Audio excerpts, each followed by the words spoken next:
angelsnupnup7. You're coming at me with bullshit. And I really don't care, but you left a statement that I wanted to address, because men like you really piss me off. Men like you are the type that think they're bringing about change because you stand outside and you hold up some sort of sign saying we shall overcome, and you march around and you try to get people riled up, with clever slogans, nice lectures, nice essays, and all that other stuff. But at the end of the day, you're not bringing about any change because you yourself aren't going up against white America. You talk about white America, right? But I face white America. If you don't know, I teach. I teach in a low-income area. So I got home today. I got home late, actually, too. Today being, April 29th. Got home late because I was in an IEP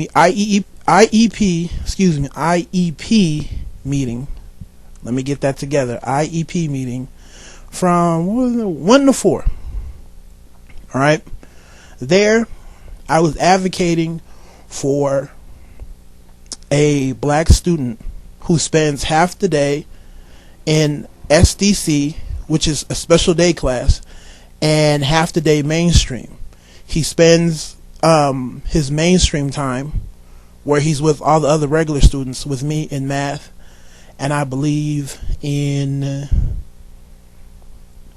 what's the other class?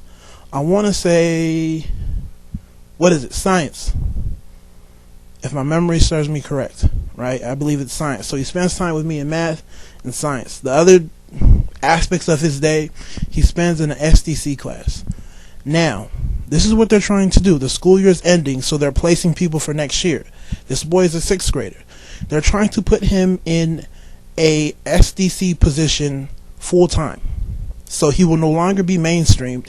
He will be tracked into a special education circuit till he graduates from high school.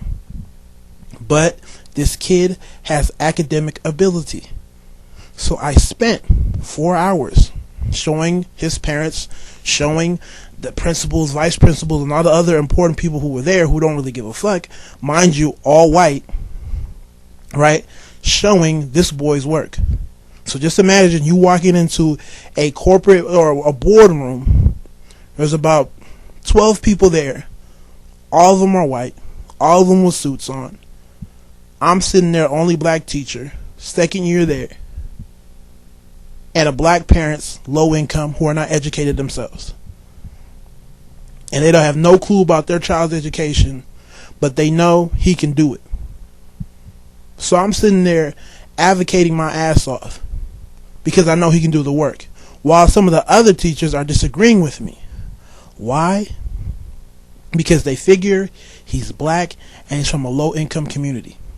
Nobody cares, right? If you know anything that's going on, you know that the budgets for education are being cut. What does that mean? They're letting go of teachers. What does that mean? Teachers have to have more students per class. My district, we're working about 1 teacher for every 38 students, right? So I teach 5 periods. Every period I have anywhere from 35 to 38 students. When I tell you there's not enough chairs, I mean it. Certain periods I have to borrow chairs from a different classroom. Sometimes there are kids working on the floor with a clipboard. And the school that I'm working at is not old. It's about 12 years old. That's how packed it is. So what they're trying to do is cut people out. You have a significant group of people who spend half of the day in general mainstream type classes and spend half the day in SDC, special day class. There's no room in general ed. So they're trying to force people to stay in special day classes full time. So I am not going to let that boy be tracked into a special day class when I know he can cut it in mainstream general ed. And he has proven he can do so. But nobody's there to advocate for him. Nobody cares. So this is how I spent my afternoon. This is just one day. This is a day in the life of Pink Elephant. What I do. why I decided to get into teaching. I don't want to get into any debate in terms of, well, what else do you do? This is just one day. And I'm in the IEP meeting probably about 4 times a month. So tell me, what do you do exactly? Can you give me the names of the people you've helped? Can you give me the names of the white people that you had to go up against where the white people were in positions of power? Let me know. Let me know. angelsnupnup7. What exactly do you do? Because I just told you what I did.